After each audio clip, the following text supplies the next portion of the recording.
Fighter jet એ જ બંકરને નિશાની બનાવી રહ્યા હતા. ત્યારે પકડાય તો ભારત સરકાર ક્યારેય સ્વીકારે નહીં કે તે સંદેશ એક જોખમ અને દરેક રાત એક છેલ્લો શ્વાસ.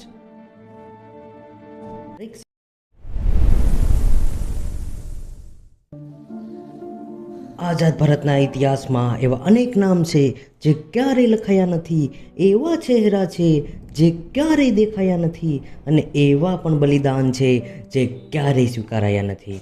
આ વાર્તા એવા જ એક માણસની છે જેને પોતાનું નામ, પોતાનો ચહેરો, પોતાની ઓળખ બધું જ દેશને આપી દીધું છે અને બદલામાં લીધું છે માત્ર ને માત્ર અંધારું.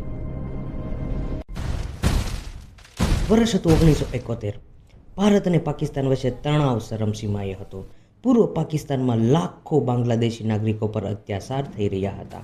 પાકિસ્તાની સૈન્ય ઓપરેશન સર્ચ લાઇટના નામે નિર્દોષ લોકોને કચડી રહ્યું હતું. ઢાકાની ગલીઓમાં લોહી વહેતું હતું અને દિલ્હીમાં રોના મુખ્યાલયમાં એક નિર્ણય લેવાઈ રહ્યો હતો. ભારતને દુશ્મની અંદર એક આંખ જોઈતી હતી. રો રિસર્ચ એન્ડ એનાલિસિસ વિંગ ભારતની સૌથી ગુપ્ત ખુફિયા એજન્સી. 1968માં સ્થપાયેલી આ સંસ્થાએ 1971 સુધીમાં પૂર્વ પાકિસ્તાનમાં પોતાનું નેટવર્ક ફેલાવી દીધું હતું અને એ નેટવર્કનો સૌથી મહત્વનો ભાગ હતો ફિલ્ડ એજન્ટ. એવા માણસો જે દુશ્મનના ઘરમાં દુશ્મનના કપડાં પહેરીને અને દુશ્મનની ભાષા બોલીને જીવતા હતા. આ વાર્તાનો નાયક એવો જ એક એજન્ટ હતો. તેનું સાચું નામ આજે પણ ગુપ્ત છે. સરકારી ફાઇલોમાં તે એક કોડ નંબર છે. ઇતિહાસના પુસ્તકોમાં તેનો ઉલ્લેખ નથી, પણ 1971ના યુદ્ધમાં જે ઘટનાઓ બની તેની પાછળ અજાણ્યા માણસોનો હાથ હતો. વિચારો, મહાભારતમાં એક લવ્ય ગુરુ દ્રોણ પાસે શીખ્યો, અર્જુન જેવો ધનુર્ધર બન્યો, પણ ઇતિહાસે અર્જુનનું નામ લીધું, એકલવ્યનું નહીં. આ રો એજન્ટ પણ એવો જ હતો. ભારતીય સૈન્ય જ્યારે સરહદ પર યુદ્ધ લડી રહ્યું હતું ત્યારે આ માણસ ઢાકાની અંધારી ગલીઓમાં એકલો ડૂબતો દેશ માટે એક અલગ યુદ્ધ લડી રહ્યો હતો.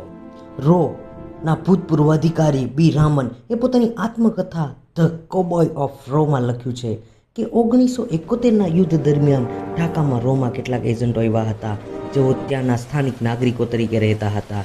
તેઓ ચાની દુકાન ચલાવતા હતા, બજારમાં શાકભાજી વેચતા હતા, મસ્જિદોમાં નમાઝ પડતા હતા, પણ રાત પડે તેઓ ભારતના કાન અને આંખ બની જતા હતા.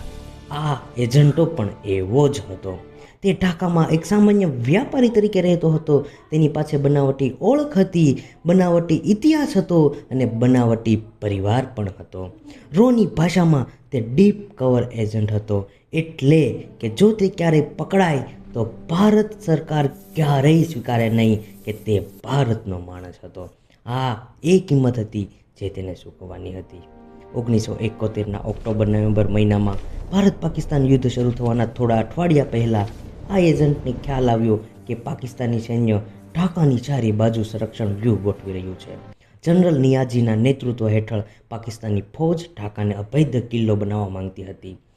ત્યાં કઈ જગ્યાએ બંકર હતા, ક્યાં શસ્ત્રો ગોઠવ્યા હતા, કયા રસ્તા પર ભારતીય ટેન્ક માટે ઘાતક હતા, આ બધી માહિતી ભારતીય સૈન્યના ઉપયોગ માટે અત્યંત જરૂરી હતી. અને આ જ માહિતી આ એજન્ટ ભેગી કરી રહ્યો હતો, જીવનું જોખમમાં મૂકીને કે રાત પડે ઢાકાના અંધારામાં તે ગુપ્ત સ્થળોની માહિતીને ઘૂંટણ ટેકી ટૂંકા સંદેશ સ્વરૂપે સાઇફર કોડમાં મોકલતો હતો.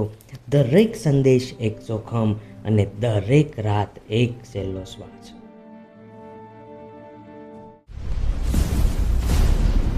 ભારત પાકિસ્તાન યુદ્ધ સત્તાવાર રીતે શરૂ થઈ ગયું હતું.